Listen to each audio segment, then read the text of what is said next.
Hello नमस्कार दर्शकों, झनक सीरियल में आप सभी का स्वागत है। आज के एपिसोड देखते हैं कि लालन जो होता है पुलिस कमिश्नर के पास सबको लेके आता है और वह अपील करता है कि वह झनक को छुड़वा ले। तभी यहाँ पे पुलिस कमिश्नर बोलते हैं कि झनक वही लड़की ना जो श्रीनगर की है। ठीक है, लेकिन हुआ क्या? उसके बाद मीनू बताती है कि झनक जो है वह जाने अनजाने में अर्शी की बहन है और वह घर आई थी श्रीनगर में। उसको श्रीनगर से यहाँ पे कोलकाता अनीदा लेके आए थे। अनीदा को तो आप जानते हैं। उसके बाद वह जाने ही वाली थी कि उसको अर्शी ने रोक लिया ये बोल के कि वो प्रेग्नेंट है और प्रेगनेंसी में उसका ख्याल रखे। उसके बाद झनक जो थी उसका पूरे टाइम 24 आवर्स का साथ देती रही। उसके बाद अनिल बताता है यानी अनिरुद्ध कि मैं हॉस्पिटल और मीनू बताती है कि किस तरह से झनक को सारे परिवार वाले फंसाने की कोशिश कर रहे हैं और उसे घर से निकालने के लिए। सर, हम बस उस लड़की के लिए इंसाफ चाहते हैं। वह लड़की अनाथ है, उसका कोई है भी नहीं और उसको सब लोग फंसा रहे हैं। हॉस्पिटल में वो तो मदद करने गई थी। अब हॉस्पिटल के स्टाफ ऐसे झूठ क्यों बोल रहे हैं, हमें कुछ भी नहीं पता चल रहा है। अनिरुद्ध बोलता है मेरी वाइफ ने बच्चा ऐसा करने का कोशिश किया। मानता हूँ मैं कि झनक को इस तरह से अननोन लोग के रूम में नहीं जाना चाहिए था, लेकिन झनक जैसे ही पहुंची उसको शक हो वो बच्चे को उठाने वाली थी कि उसका हस्बैंड जो था चिल्लाने लगा और बच्चा चोर ऐसे कहने लगे। झनक का बार बार यही कहना था कि अर्शी की डिलीवरी के टाइम जो भी उन्होंने ऑपरेशन सर्जरी चालू कर दी थी झनक को खुद को इन्फॉर्म नहीं किया, लेकिन झनक को यकीन नहीं हो रहा था। झनक इसीलिए उसको लग रहा था कि वो बेबी अनिरुद्ध और अर्शी का, इसलिए वो लेने गई थी, बाकी और कुछ नहीं।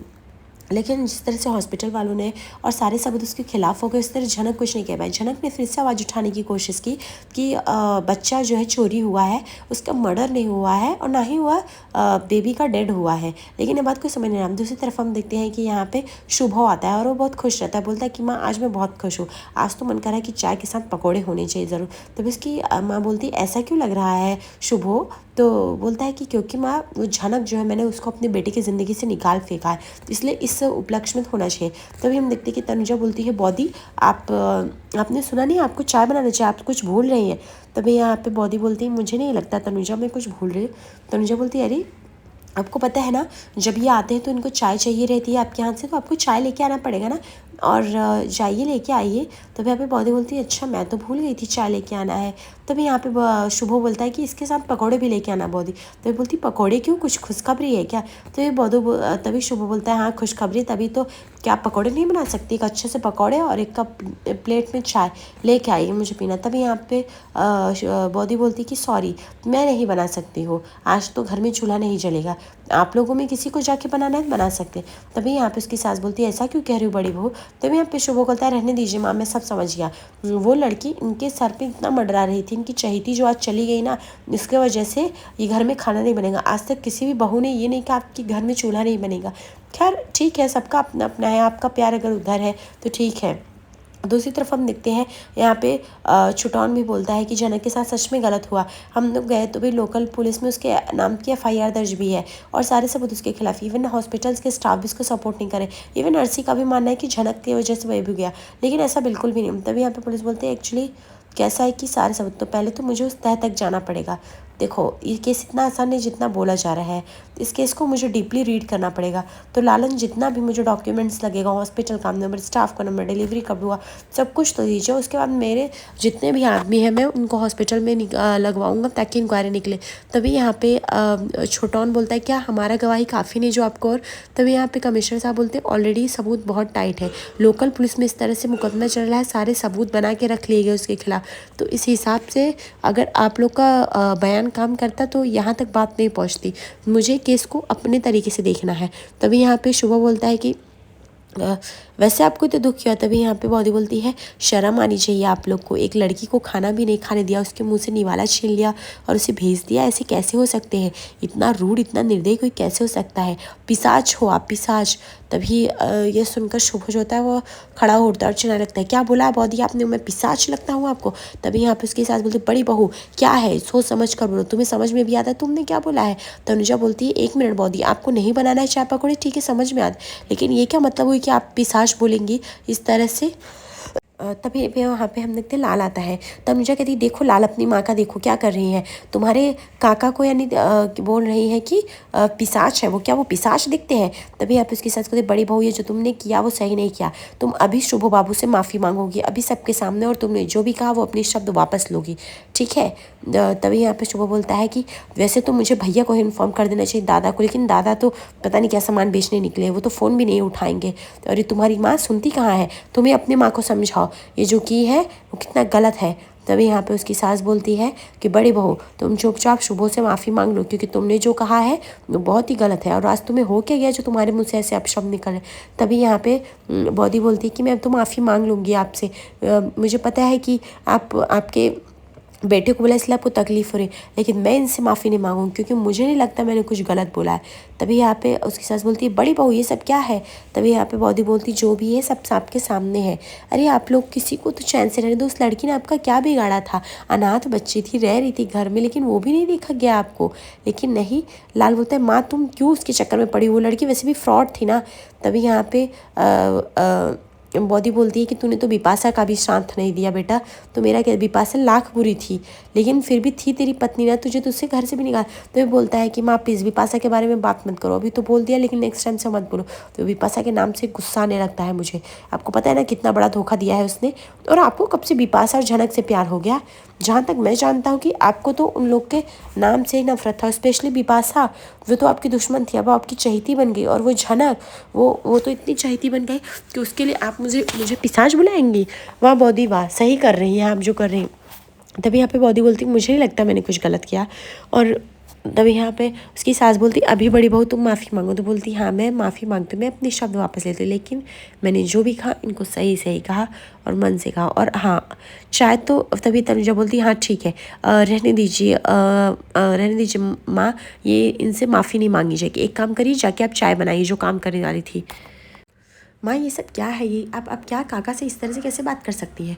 तभी यहाँ पे बौदी बोलती क्यों मैं नहीं कर सकती हूँ, तुझे जो मन करे वो तू करे, मैं नहीं कर सकती। दूसरी तरफ यहाँ पे पुलिस कमिश्नर साहब बोलते हैं एक्चुअली कैसा है कि झनक पूरी तरह से फंस चुके हैं, मुझे सारी केस की तहकीकात करनी पड़ेगी, ठीक है लालन, तो इसके लिए तो मुँह मत हो। तभी यहाँ पे छोटाउन बोलता है कि जो भी करना है पुलिस इंस्पेक्टर साहब जल्दी करिए, झनक को बचा लीजिए, वरना वो बेचारी की ज़िंदगी सिर्फ यहाँ पे कोर्ट कचहरी के पीछे ही चली जाएगी। अनिरुद्ध बोलता है आज तक झनक ने कुछ भी गलत नहीं किया, हमेशा लोगों का अच्छा और सही करना चाहा, लेकिन हमेशा से उसको किस्मत ने उल्टा तमाचा मारा। तभी यहाँ पे बौदी की सास बोलती है कि तुमने आज सही नहीं किया बड़ी बहू, जो भी किया तुमने इस तरह से, तुम्हें शुभो को पिशाच तो नहीं बोलना चाहिए था, मानते उस लड़की से लगाओ, लेकिन इस तरह से किसी को इस तरह से शब्दों का प्रयोग करना सही नहीं।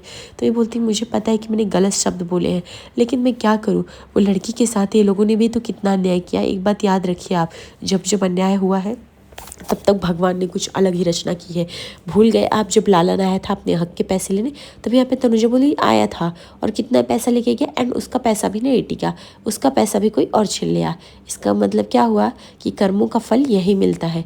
और बौदी आप शायद भूल रही हैं, आपके बेटे यानी लाल को पढ़ाया लिखाया, अच्छा इंसान मैंने बनाया है, सब कुछ उसको ट्रेंड मैंने किया है, और आप मुझे पिशाच बोल रही हैं।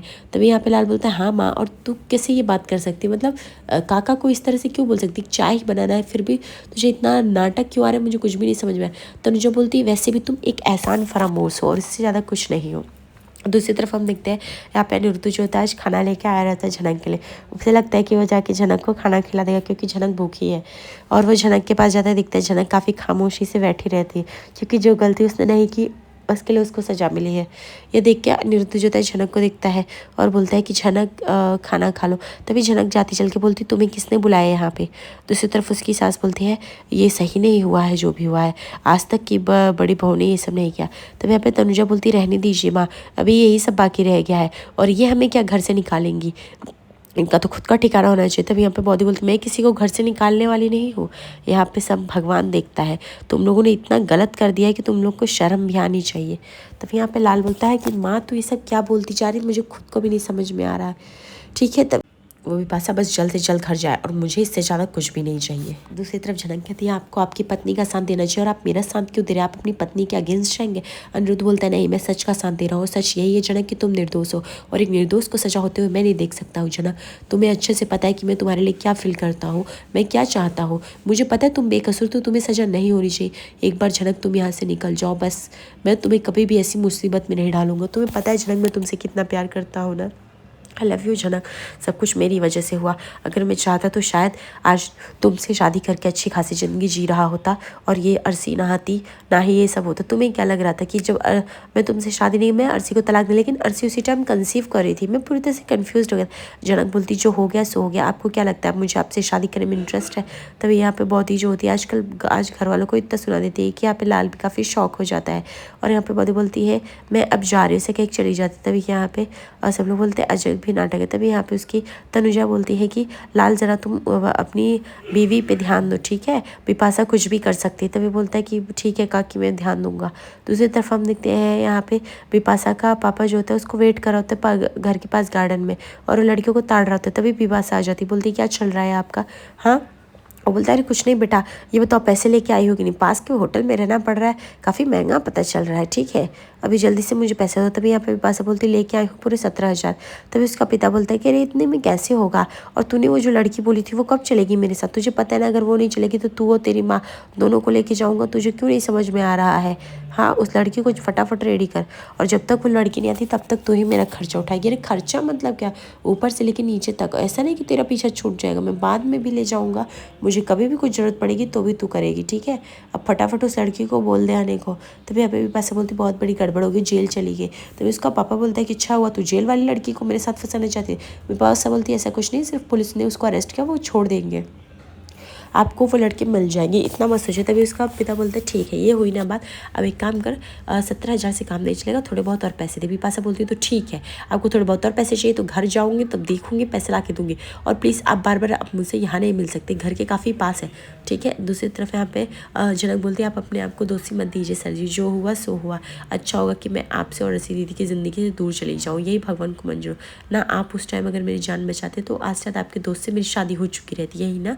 तभी यहाँ पे अनिरुद्ध बोलता मुझे पता है जनक तुम मुझसे आज तक प्यार करती हो, इसलिए तुमने आज तक किसी से शादी नहीं की, पलट कर भी नहीं देखा, तुम बोलो तभी मुझे पता है तुम मुझसे कितना प्यार करती हो जनक को, मैं भी तुमसे प्यार करता हूँ, बस तुम्हें जल्द से जल्द मैं यहाँ छुड़ाऊंगा और मैं तुमसे शादी करके किसी एक अलग शहर में लेके जाकर रहूँगा, मैं तुम्हारा गुनहगार हो जनक। ऐसे कहते कहते मेरे आंखें भी निकल जानी चाहिए। तभी यहाँ पे जनक बोलती है क्या कह रहे हैं। दूसरी तरफ विपाशा बोलती है कि आपको अभी जितने पैसे दिए उतने में काम चलाए, ठीक है, बाकी के पैसे मैं दूंगी, आपको अच्छे से पता होना चाहिए मैं नौकरी पे हूँ। तभी यहाँ पे उसका पिता बोलता है अरे तू लाल से ले ले, लाल तो अच्छा खासा कमाता है। दूसरी तरफ हम देखते हैं कि मीनू जो होती है अपने स्टूडेंट के साथ आ रही थी। विपाशा बोलती है लाल क्या, आप मुझे कोई भी पैसे नहीं देगा, जब से मुझे सच्चाई पता चली है सबको मेरे बारे में, ये सब आपकी वजह से इतना डिफिकल्ट होता चला गया, आपको ज़रा भी अंदाजा है इस बात का। तभी यहाँ पे दूर खड़ी मीनू को जो थी विपाशा दिखती है, सोचती है कि विपाशा ही इस आदमी के साथ इतनी देर से बात क्या कर रही है, वो समझ में नहीं आ रहा है, और ये तो आदमी काफ़ी बुढ़ा है। तभी जनक बोलती है कि मैं अगर मुझे निकलना होगा निकलूँगी, और नहीं भी निकलना रहेगा ना सर जी तो मैं यही ज़िंदगी भर रहूँगी, मुझे यही मंजूर है, आप मेरे लिए परेशान मत होइए, ठीक है। आज रात के एपिसोड में देखेंगे जहाँ पे विपाशा जनक से मिलने आती है और उसको भड़काती है कि ये सब ना जनक तुम्हारी गलतियों की वजह से, अगर ना तुम उस दिन बिना पढ़े पेपर साइन करती और ना ही ये सब होता तो शायद आज तुम इस घर की बहू होती, सब कंट्रोल तुम्हारे हाथ में होता। जहाँ पे झनक जो थी साइलेंट रहती। आगे एपिसोड पे से बने रहिए दर्शकों, लाइक और सब्सक्राइब करिए, धन्यवाद।